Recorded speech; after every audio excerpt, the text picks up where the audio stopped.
Buenas noches. Desesperanzados, desbordados, agobiados. Así se sienten muchos padres y madres. Algunos me estarán escuchando, estarán hoy con nosotros, con seguridad. En estas palabras a medianoche.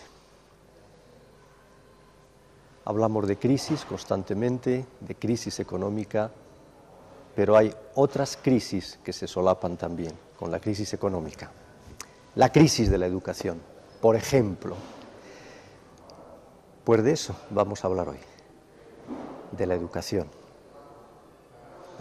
en casa, de los adolescentes, de los hijos, de cómo educar sin ira. Educar sin ira, que es el último libro de Ángel Peralbo, a quien todos ustedes conocen bien, el autor de El adolescente indomable. Buenas noches, Ángel. Muy buenas noches. He visto que en este libro, Ángel, la edad de los adolescentes la vas subiendo, o sea, como que los adolescentes ahora, eso dura cada vez más años y más adolescentes. Así que para estar a tono con tu libro y contigo y con la entrevista, pues ya ves, me he vestido de adolescente, de adolescente indomable. Muy bueno, muy bueno. Y empiezan antes, que esto es muy importante, porque al final esto, por resumirlo, supone que los padres tienen que estar haciendo mucho más esfuerzo desde mucho más temprano y hasta mucho más tarde. Y esto es cansado, esto es desgastante y esto es, en el caso de muchos padres, desbordante. Nosotros, yo particularmente que me dedico a la práctica clínica, lo que veo son padres desbordados a edades cada vez más tempranas. Esto nos debe de alarmarnos, al menos en la medida en la que nos debemos de preocupar por cuáles son esas razones, ¿no?, por las que nuestros hijos nos llevan al borde del precipicio. Pero tú tienes soluciones para todo, eres enormemente práctico en este libro, por ejemplo, que yo diría que es un manual de autocontrol emocional, pero un manual de muchas cosas más y sobre todo das pistas, das claves para afrontar esas situaciones. Y de todo ello vamos a hablar ahora. Pero fíjate que a mí me gustaría empezar por el principio. El principio, quiero decir, cuando una pareja decide tener hijos, un hombre y una mujer deciden que van a traer hijos al mundo o adoptarlos, y entonces quieren ser padres, y ese es un momento de mucha ilusión, de esperanzas, de un horizonte que se abre. Eso se vive de una manera pues muy intensa, muy ilusionante. Sin embargo, yo no sé si cuando hacemos esas cosas somos conscientes. Sí, lo que ocurre es que, vamos a ver, venimos preparados para abordar eso y mucho más. Yo, por ejemplo, una de mis primeras recomendaciones es que no lean El adolescente indomable porque se pueden asustar, ¿verdad? Pero sí que empiecen a leer libros como este, en el que realmente hacemos mucho hincapié en la prevención. Y la prevención desde un estilo de vida positivo, de un estilo y un patrón educativo pues, optimista, esperanzador, que es lo que ocurre sobre todo cuando los hijos tienen una edad muy temprana. Yo diría que esa ilusión no tiene ni por qué apagarse y todo lo contrario, incluso está demostrado ante las típicas dificultades que presentan nuestros niños de hoy, dices, o tenemos un talante positivo y trabajamos el optimismo, o los propios padres generan sentimiento de culpa, desesperanza, es decir, al final verdaderas piedras en el camino, ¿no? Lo que tratamos es de quitarlas y de eliminarlas, pero por supuesto, dices, los niños vienen con mucha ilusión, vienen sin manual, en esto no hemos cambiado, pero no hay que ser optimistas, sin duda. Los padres tienen que coger con fuerza ese tipo de cuestiones. Las piedras en el camino, eso es inevitable.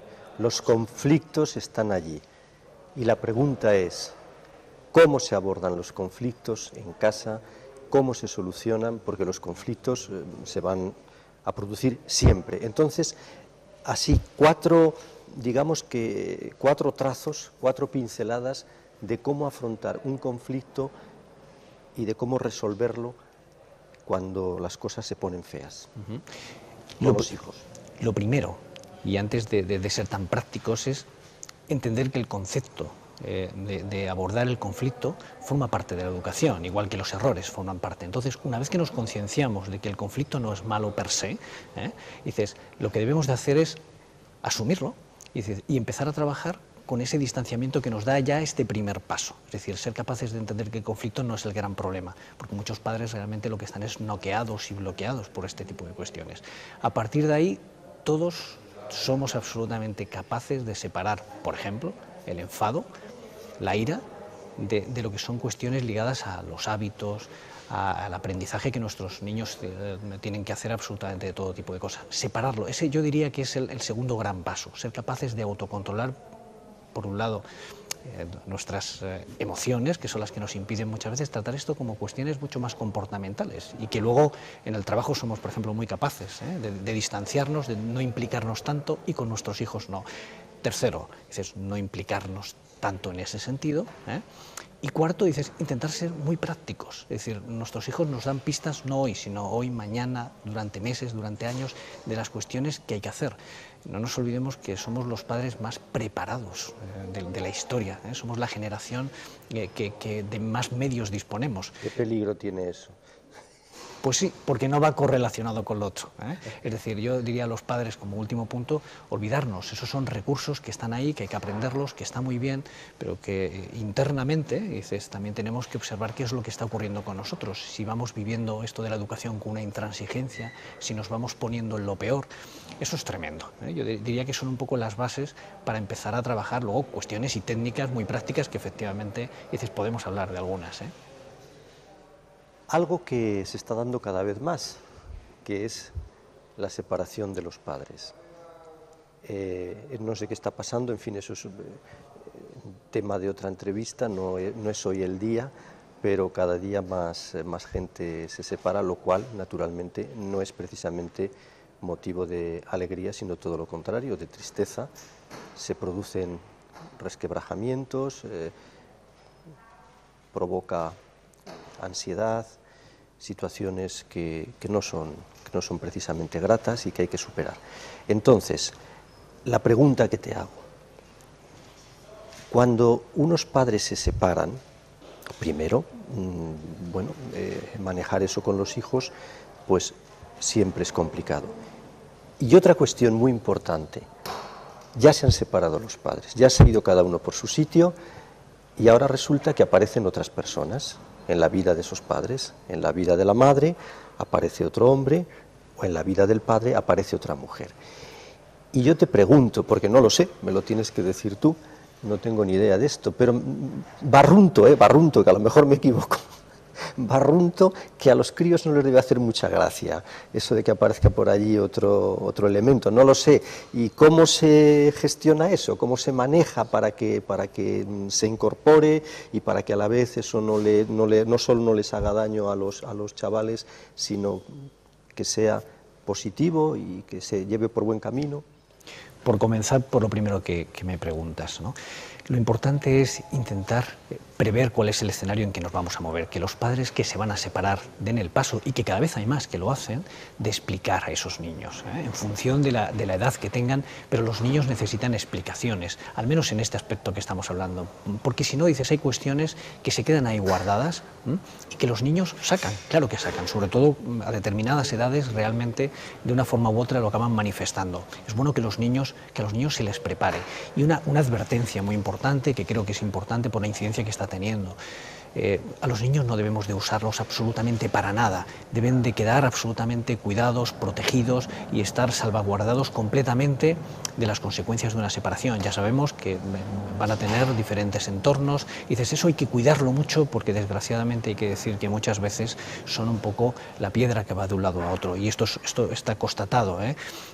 A partir de ahí, esta gran pregunta que haces, y las nuevas familias a las que estamos asistiendo a una proliferación importante de diferentes tipos de familias, con nuevas parejas que tienen hijos, tenemos ahí una mezcla importante a la que hay que atender. Bueno, hay que hacerlo, yo diría primero, despacio, lentamente para que los hijos tengan tiempo de ir asimilando esas nuevas relaciones, que en ningún caso son inoportunas, todo lo contrario, dices, es un poco la tendencia normal y natural, pero eso sí hay que hacerlo con cuidado para que no se produzca un choque en el que realmente los niños vean que dentro de casa hay una nueva persona que puede generar efectivamente resquemores y cuestiones, sobre todo si la separación no ha sido bien asimilada, dices, o hay cuestiones a las que me refería anteriormente. Pero en cualquier caso, para que los chicos puedan tener, digamos, una aproximación poco a poco. Si son preadolescentes o adolescentes, vamos a tener más dificultades porque dices, pueden estar frontalmente en contra y lo pueden hacer, no sabemos muy bien qué es lo que puede haber en sus cabezas en ese momento. Intentar también prever el escenario, es decir, que los padres, padre o la madre, dices, puedan ir hablando, puedan ir haciendo acercamientos sucesivos, puedan de alguna manera preparar esa mente que seguramente está en ebullición. Pero yo te pregunto, Ángel, un poco movido por esta morbosa curiosidad que tenemos los gacetilleros para preguntarlo todo y saberlo todo. En general, ya sé que generalizar, pues no sé, siempre quedan allí lagunas, pero la llegada de una mujer nueva, o sea, de un elemento nuevo, de una esposa nueva o de un esposo nuevo o de una, en fin, una persona distinta a casa, eso a los críos en general, ¿cómo les sienta? Quiero decir, eso lo asumen con naturalidad, les cuesta, les provoca algún tipo de sentimiento. ¿Qué pasa allí? Realmente lo van a asumir con naturalidad si nos ocupamos de darles esa información, de hacerlo poco a poco, si no, desde luego que no. Es decir, los niños realmente lo ven como un elemento extraño, ajeno, nuevo, y que en muchas ocasiones puede chocar con lo que ha ocurrido hasta ese momento. Lo que ocurre es que la responsabilidad de los adultos es hacerlo bien, despacio, dejar un tiempo. Que depende de los padres el que Absolutamente, eso sea, absolutamente. Es decir, depende de los padres observar bien, en función de la edad que tengan nuestros hijos, qué es lo que puede estar ocurriendo, sacarles esa información para saber qué es lo que están pensando, y con algunos casos de niños que efectivamente no lo hablan, pero lo demuestran con comportamientos de enfrentamiento, de desgaste de la otra persona, incluso un cierto boicot. Dicen, los padres ahí deben de ser muy sensibles y posiblemente aminorar la marcha, esperar. Yo siempre digo que, por supuesto, cuando hagamos esto, dado que ya vemos que hay que gastar tantos recursos para hacerlo bien, que estemos seguros, es decir, que no nos precipitemos. Evidentemente nunca tenemos una garantía de que una relación va a salir bien, pero al menos que tengamos cuidado con esa especie de tendencia que puede haber en algunos momentos a hacerlo a la ligera. Pero si lo hacemos así, esas resistencias que sí que existen y que lo general, lo normal, es que efectivamente nuestros hijos puedan tener esas reticencias, y se pueden limar muy bien. Y eso es lo que tenemos. Tenemos infinidad de casos de personas que lo hacen muy bien, con mucha, y lo que surge, se aborda muy bien, ¿no? Otra realidad que está surgiendo, que está afianzándose, sería mejor decir, cómo educan dos hombres a un hijo o dos mujeres a un hijo o a una hija, es decir, estas familias en las que no hay padre y madre, sino que hay dos padres y dos madres, y que son cada vez más numerosas. La educación de ese hijo es más complicada, es más difícil que si hubiera un padre y una madre, tiene características especiales. ¿Qué puede pasar allí? Porque hay mucha gente que no acaba de ver esto. O sea, no es que no acabe de verlo, sino que dice, uy, ¿cómo será eso? Papá, mamá, no sé. Claro, es lo que nos puede ocurrir con todos estos modelos nuevos de familias, o por ejemplo familias monoparentales, que no lo has citado, pero estarían también en este grupo de familias, de núcleos familiares nuevos, ¿no? Y distintos a la familia nuclear, ¿no?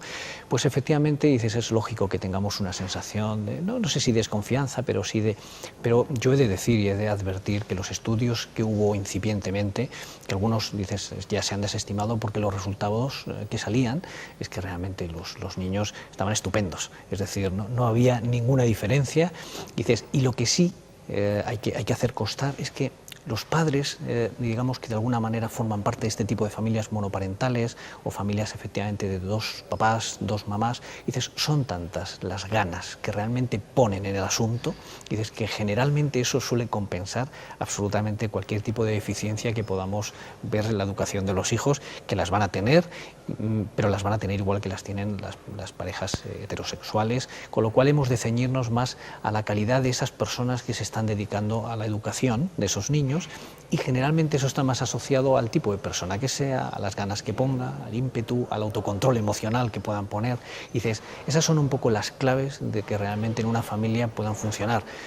Si echamos un vistazo a los problemas que se están derivando hoy día en las familias tradicionales, vamos a decir normales, entre comillas, ¿no? Estamos observando, por ejemplo, grados de conflictividad antes insospechados, que solamente se podían prever en entornos de alguna manera mucho más deformados, ¿no? Bueno, pues con familias normales, con un poder de clase media, con un poder adquisitivo normal y con una un supuesto patrón educativo normal, ¿no? Estamos viendo muchos problemas, con lo cual parece que el que unos niños estén bien o no estén bien, tengan dificultades o no, dices, está ligado a otro tipo de consideraciones, más allá en principio de que sean dos papás, dos mamás o una sola mamá, por ejemplo. Hay dos ideas que se repiten siempre en tus libros, en tus conferencias, en tus artículos, o al menos me lo parece a mí, igual me dices ahora, no, esas dos no, hay otras muchas, pero hay dos que a mí me parece que son las que medulan todo lo que tú reflexionas y aportas en torno a la educación, que es, primero, la educación es un proceso largo, no es un proceso corto, es un proceso largo, muy largo. Y segundo, no todo puede ser perfecto en la educación. Hay que contar con lo imperfecto y además lo imperfecto está muy bien y ayuda a educar. Eso es lo que me parece a mí que está muy vivo allí en tu obra y en tus intervenciones. ¿Acierto un poco o me equivoco del todo? Aciertas mucho, evidente, hay otros elementos, pero estos que comentas son muy importantes. Lo segundo, porque los padres se van bloqueando prácticamente desde el principio.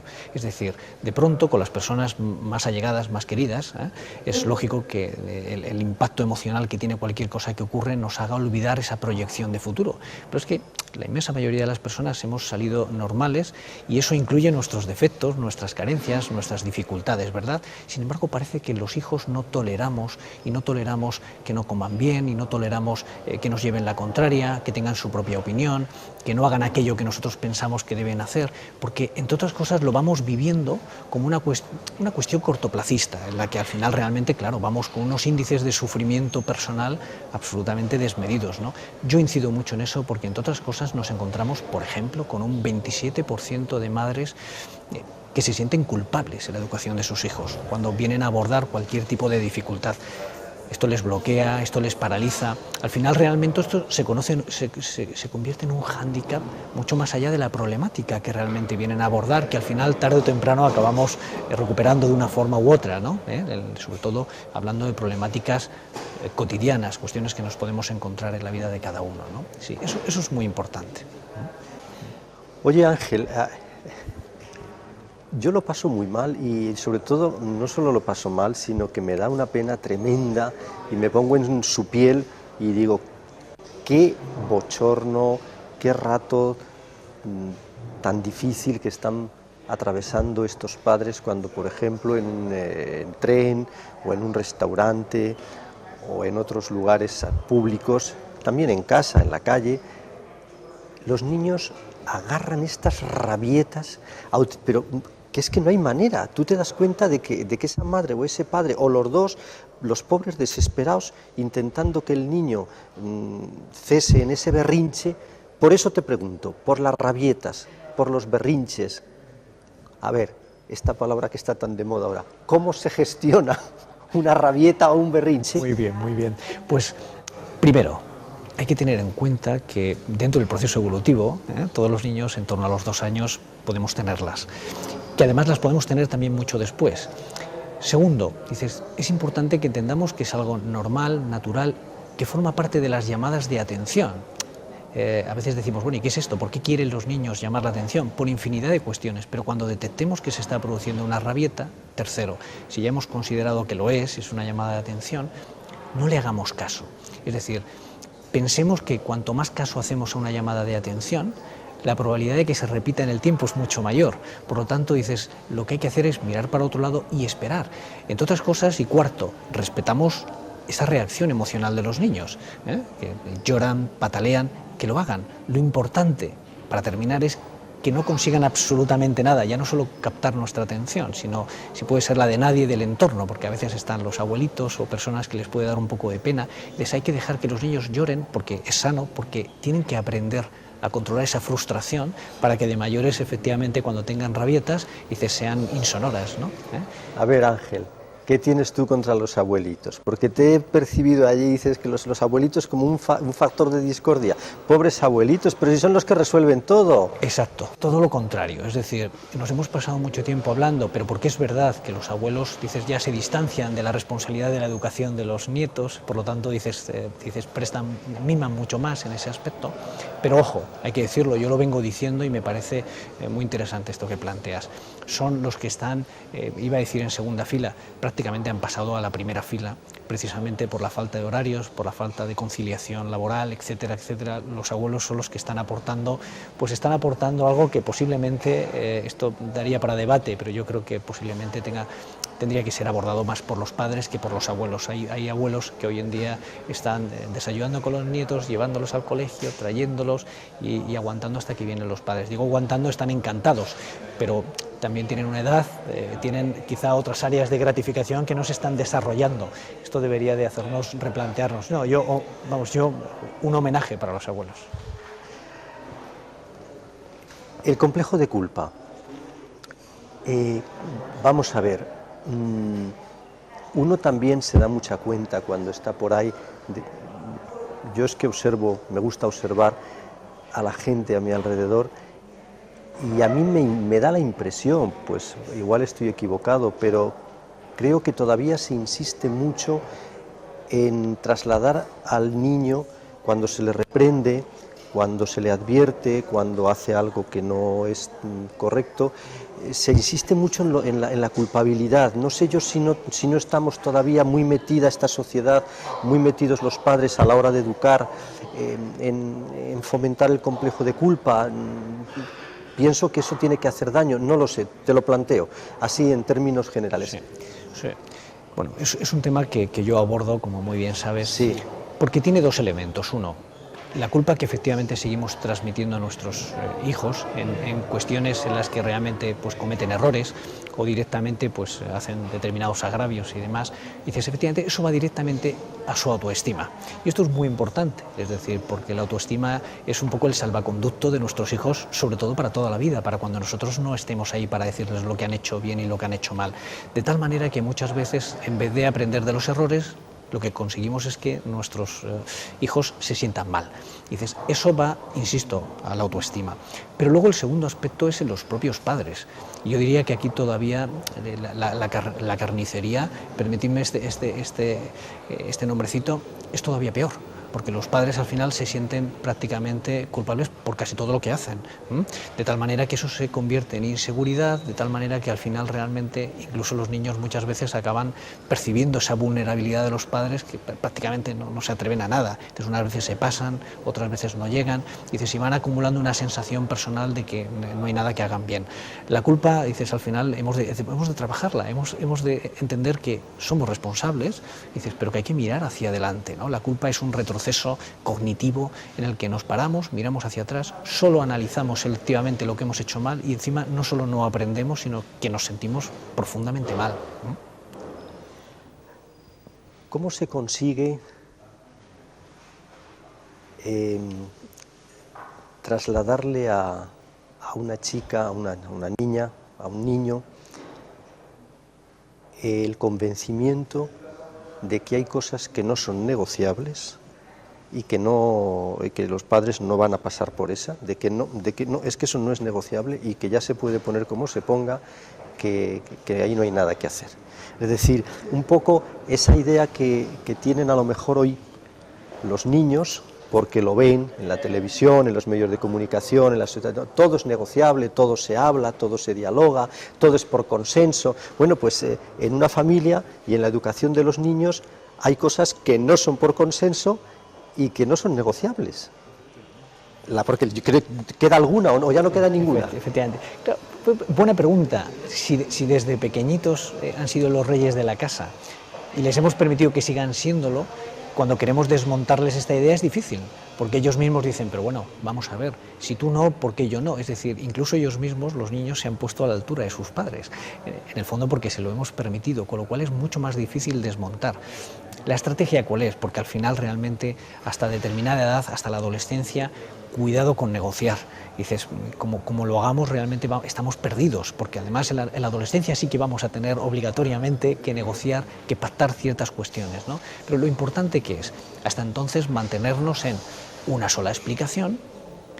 Cuando haya que decir algo que tiene que ser porque sí, hay que explicarlo, pero una sola vez, no entrar en ningún tipo de conflicto dialéctico, y cuando lo vuelvan a sacar, dices, intentar no entrar, es algo que ya hemos dicho, que ya hemos decidido y que no podemos volver a ello. Los padres muchas veces somos muy pesados, de tal manera que insistimos demasiado en esas cosas, con lo cual al final les vamos dejando pequeñas grietas que ellos aprovechan para confrontar, contrarrestar, y acabamos cediendo muchas veces pues porque ya estamos hartos de hablar del mismo tema, ¿eh? Ojo con ese tipo de cuestiones, pero cuando estemos seguros de que algo hay que hacerlo y que es una norma y que no es negociable, anticiparnos, decirlo una sola vez, implementarlo. ¿Y por qué no? Dices, buscar otras cosas quizá menos importantes, quizá donde podamos flexibilizar, y ahí empecemos a ir negociando poquito a poco, ¿no? Muy bien, nos tenemos que marchar. Estrategias, técnicas para padres desbordados, para padres que no pueden más. Con Ángel Peralbo, el autor de ese libro que tanto éxito ha tenido y ha ayudado y sigue ayudando a miles de padres, El adolescente indomable, y de este nuevo libro, con ese mensaje tan sugerente de educar sin ira, dirán ustedes, ya quisiera ver yo a Ángel Peralbo aquí, a ver cómo lo hace. Bien, pues algunas claves ya nos ha dado hoy, y le damos las gracias por estar una vez más con nosotros y trasladarnos todo ese conocimiento que él tiene en torno a estas cosas. Para marcharnos ya, Ángel, ¿qué les dirías tú a esas madres y a esos padres que hacen todo lo que pueden y más, y llega un momento en que dicen, bueno, pero si yo, ¿qué estoy haciendo mal? Si no son conscientes de que están haciendo nada mal, están poniendo toda la carne en el asador, se están empeñando, están educando con cariño, y sin embargo se les va de las manos aquello. Pues que lo van a conseguir, es decir, que han de perseverar, y como efectivamente las madres son las que más paciencia tienen de este mundo, que perseveren, que dejen de sentirse culpables, que se puede, que asuman que esto no era fácil, que no es fácil, pero que lo van a conseguir, que no cabe ninguna duda, y que si pudiéramos hacer una proyección al futuro y mirar hacia atrás, dices, pues al final, dices, todos nos adaptamos. Esto es muy importante, que lo tengan en cuenta, que lo vayan viviendo con ese tiempo que van a tener para desarrollar todas esas capacidades en sus hijos y en ellos mismos, sin ninguna duda. Con ese mensaje positivo nos marchamos. Hasta dentro de una semana, que pasen unos días muy felices, y sobre todo que no se desborden. Ya ven, dice Ángel Peralbo que lo van a conseguir, así que adelante. Hasta pronto, buenas noches.